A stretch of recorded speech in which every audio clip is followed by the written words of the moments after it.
Dear learners and listeners, welcome to NIOS.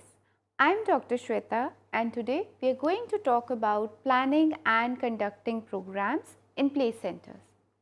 This is lesson number 29B of your self-learning material of the senior secondary course. So let us begin. As we all know that children below the age of 5 to 6 years are at the most impressionable period of their life. The foundation for future personality is laid during these years only. Whatever is learned at this age gets so deeply embedded that it becomes difficult to change it later on. It is therefore the duty of adults to provide rich experience to the child and help in development of good habits, proper attitudes and a questioning mind. A large majority of the preschools are run on the pattern as the primary schools. This is rather unfortunate as the needs of these young children are very different and an entirely different approach is necessary, particularly if we want to stimulate their optimum development. So, in this program, you will get to know about the program planning that is to be done in the play center and particularly for this age group and the playway education in a play center. So, first of all, you must know that what are the objectives of the today's program. So, by the end of today's program, you would be able to explain the program planning, how it is done. You would also be able to state the principles that are involved in program planning and describe the short term and the long term planning. Also, you would be able to develop programs for different age groups, that is below 3 years and 3 to 5 years, that is different age groups. And at the end of it, you would also be able to explain the various steps that are involved in organizing the feeding program for the little children in play centers. So, let us begin with the first objectives, which is program planning, how it is done and what are the concepts and principles that are involved while planning the programs in the play centers for different age groups. For play center, program planning is very important to reach the desired goal. It involves chalking out programs for a play center, collecting things that are required and executing the planned programs. There are certain principles to be considered while planning programs for children under 5 years of age. So, when we talk about planning programs, the first is that it is very important that you consider the need of the children. Let us know that when we are considering the need of the children, what is there in it. First of all, it is very important that while considering the need of the children, the activities should be planned which are appropriate to the age of the children. Why? Because a little child is ready for certain activities only at a particular age. If these activities are introduced to the child before the child is ready for them, it will become really difficult for the child to master those skills. The second is that how to introduce the activity at an appropriate time.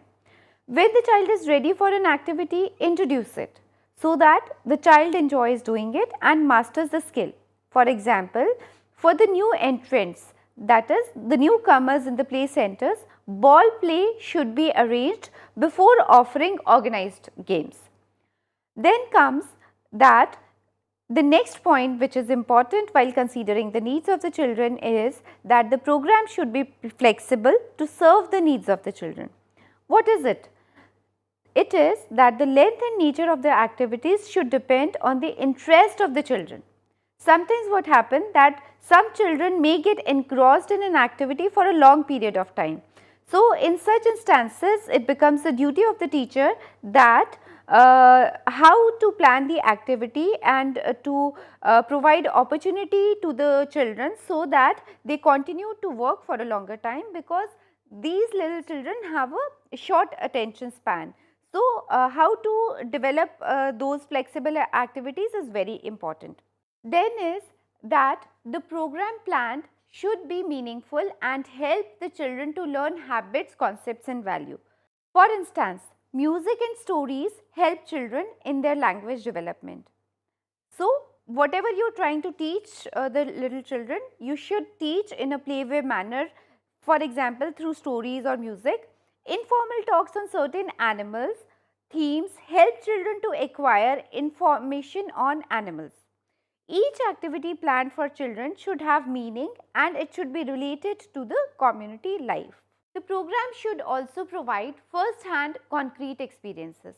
So, first-hand concrete experiences are what? You cannot just tell the children what to do, but they should also experience what is being taught. For example, digging, preparing the soil, sowing seeds and watering are the first-hand experiences.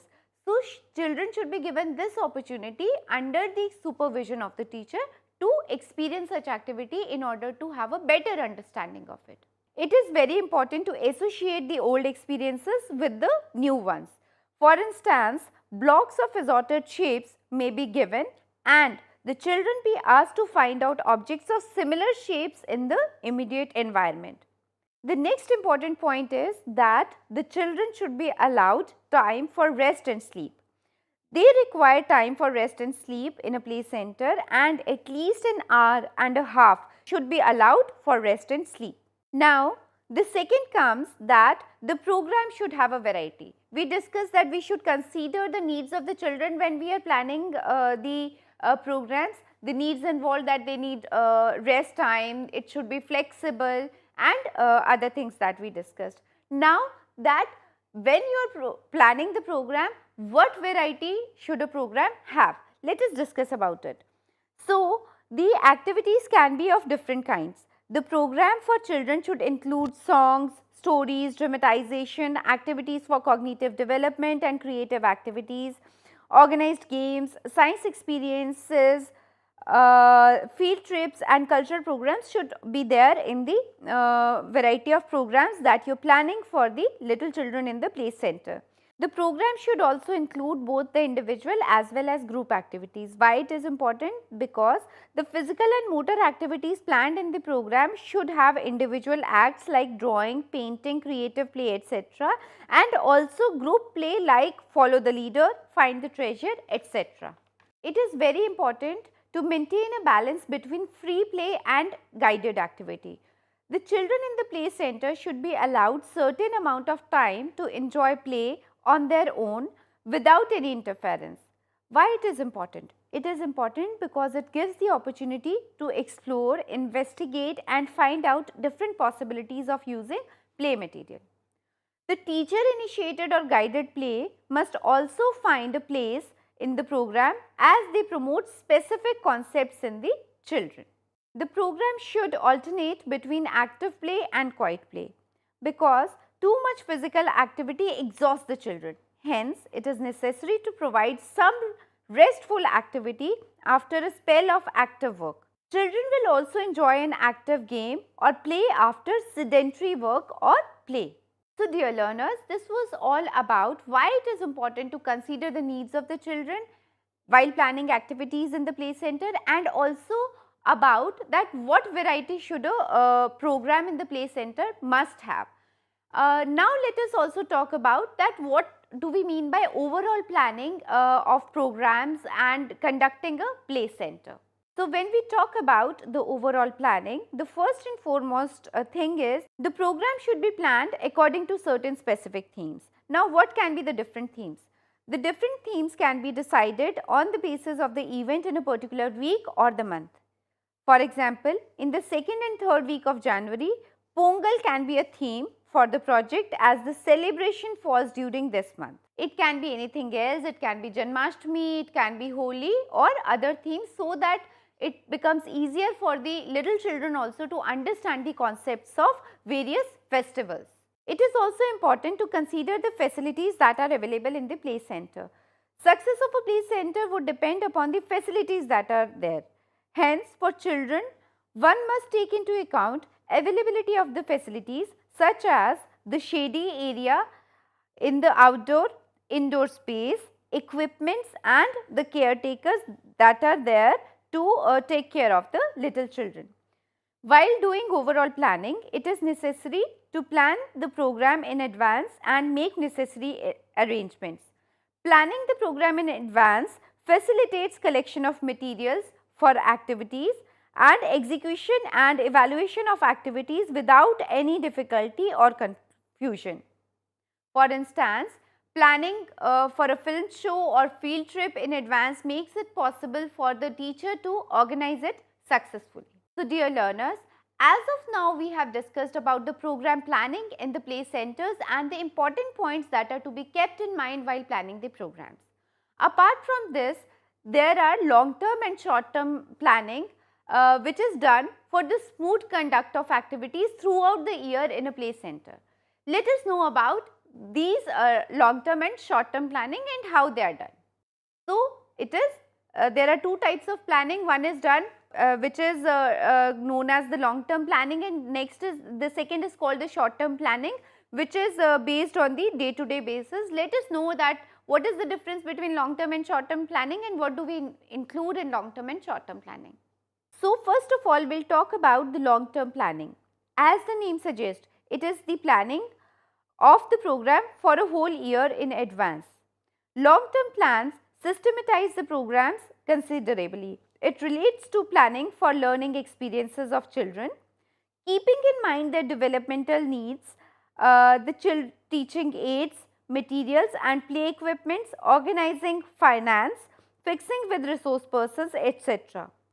Long-term planning helps to have new equipment purchased, old items repaired or replaced.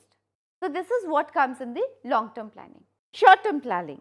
For effective functioning, it is necessary that the program for the whole year be divided into smaller units, say a month or a week or a day-to-day basis.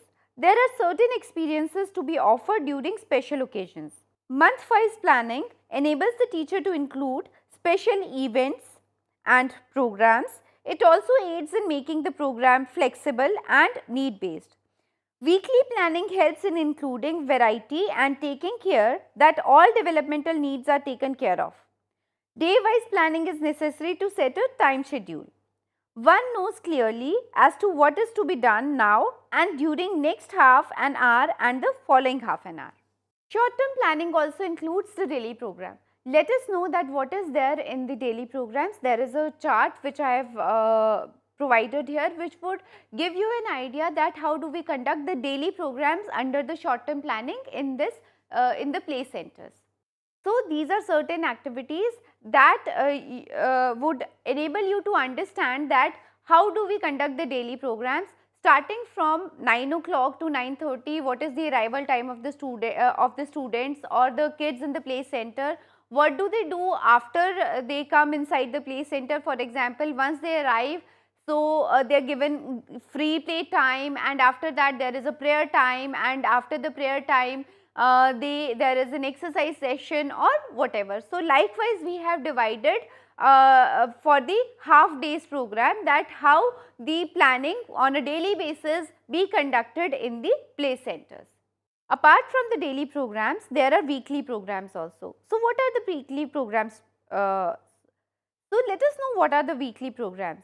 The themes for the week need to be decided and planned ahead. The day's activities must take into account the individual and group needs of the children.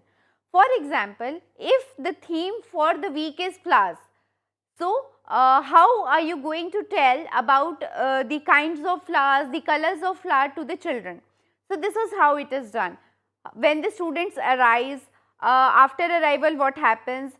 When they have an assembly time, that is a prayer time, then once the prayer is over, then when you are doing informal talks with the kids, then while doing the informal talks, the kinds of flowers are told to the little children. The different colors of the flowers are also told to the children. So, this is how it will go on. You can have a weekly plan or on the basis of different themes. For example, for one week the theme is flowers, for the another week the theme can be winter, for any other field the theme can be summers or fruits or anything which you have already planned for the entire year. So, there are number of activities that are given in the chart, and that would make it easier for you to understand that when we are doing the weekly planning based on the themes for a particular age group, say for 4 to 5 years. So, how do we do it as per the time schedule in the play center?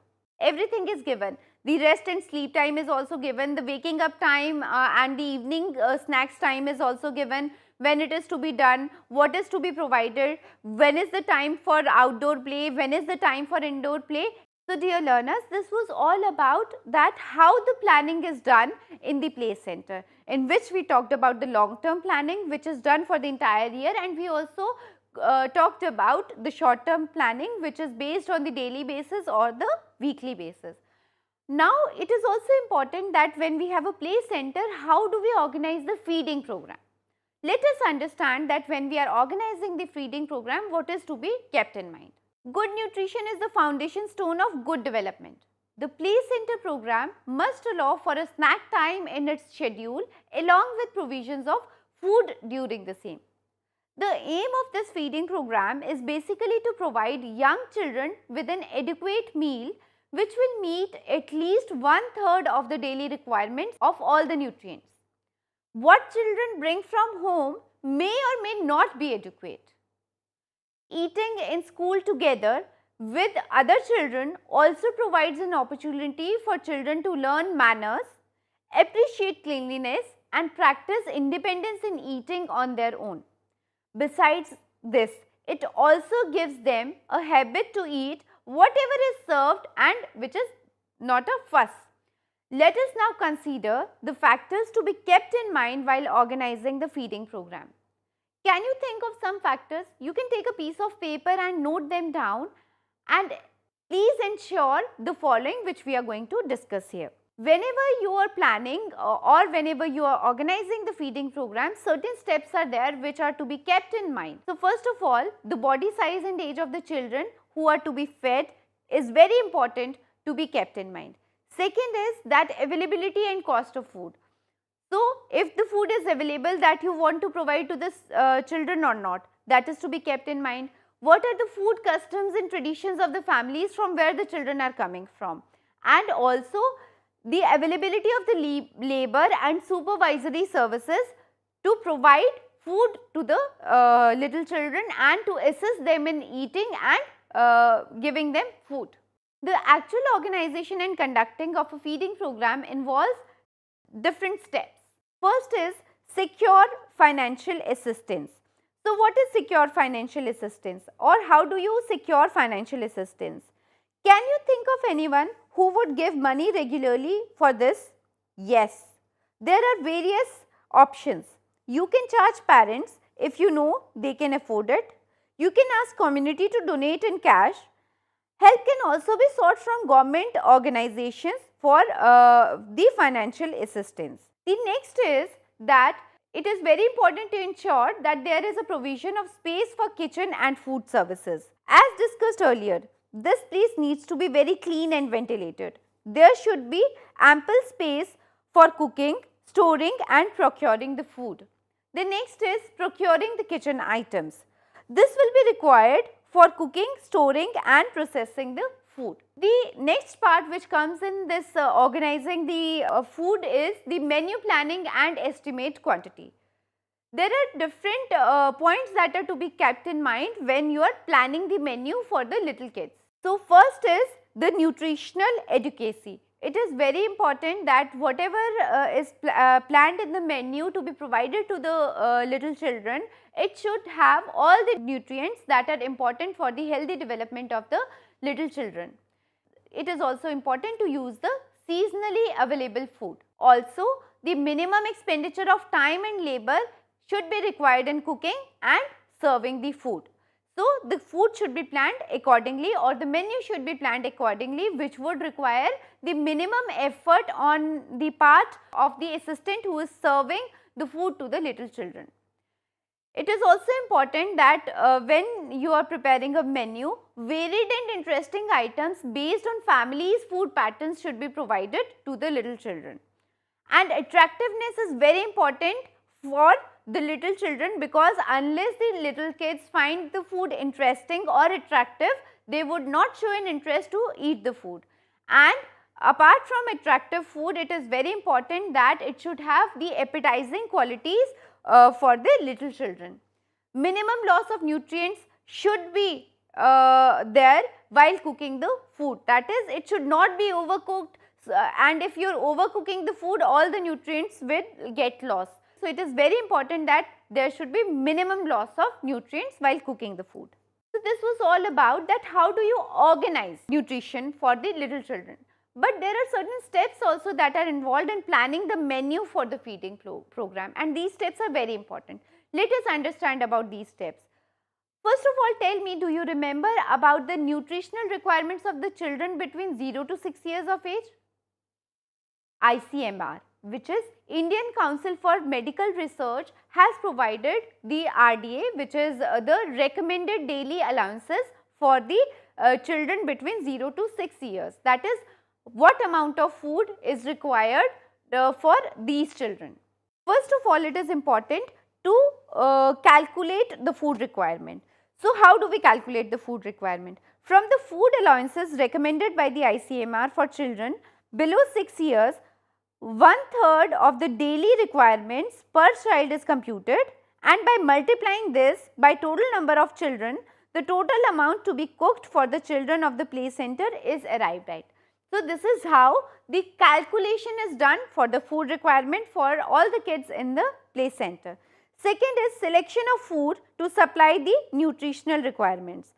So, to select the food which will provide the nutrients is needed, giving priority to local, low cost and nutritious seasonal food. The next step is to select a menu of the food products that are of children's taste and are simple to prepare. This will ensure that children will eat. Once the menu is settled, it is important to estimate the quantities of food to be cooked, taking into account the number of children to be fed. You know how it is done, that we have already discussed in the first point. Great care must be exercised in the estimation of quantities, selection, purchasing and storage of ingredients that are required, and this comes under procurement and storage of provision. The estimated quantities of the ingredients are classified as those which would be purchased monthly, fortnightly, weekly and daily depending upon their storability and the containers that are available for storing. This is also important for the simple reason that some foods are perishable and others are not. Training of the cook is very important. The training must be in terms of the cooking procedures, applied, hygienic methods used for food preparation and serving. Can you say why these are important? Because young children are very vulnerable to food infections and one must be protected from these at all costs. Moreover, the product prepared must have adequate nutrition. The next is that maintenance of cleanliness in the lunch area should be there. Proper care must be taken to ensure the hygienic condition of the kitchen, lunch area, wash place and utensils for cooking and serving. The next is that conducting nutrition education activities. Why it is important? Any feeding program must include nutrition education in order to make it effective. Feeding program in a play center not only facilitates adequate amount of food intake by the children, but also helps the children to learn about food, nutrients and their relation to health along with environmental sensations. Nutrition education is essential for combating malnutrition. Nutrition education is concerned with persuading children and parents to modify their food practices in order to improve their health and nutritional status by wiser use of the available food resources. So, dear learners, this was all about planning and conducting programs in the play center, in which we talked about that when we are planning and conducting the programs in the play center, what is to be kept in mind? First of all, how do we consider the needs of the children? Accordingly, there are certain principles and concepts that are to be kept in mind, and under those principles and concepts, first is that how do you consider the needs of the children. Second is that when you are planning certain activities for the play group, what is important is that what varieties are there in the plays that you are planning for the little kids. Then we also talked about the nutritional requirement, how it is to be done. We also talked about that there are certain plannings that are done for the whole year and they are known as long term planning, and there are certain planning that is done on a weekly or daily basis, and that is known as short term planning. At the end of the program, we discussed that how to organize the nutritional program for the little children in the play center, what is to be kept in mind, why it is important, and what are the various steps that are involved in preparing the menu for the little kids, why it is important, why training the cook is important, why cleanliness of the area is important, what is recommended by ICMR regarding the nutritional requirements of the little kids. So, I hope that you could understand that what is to be done when we are planning and conducting programs in the play center. With this, I end off for today's topic. I hope that you could understand the topic well. Thank you.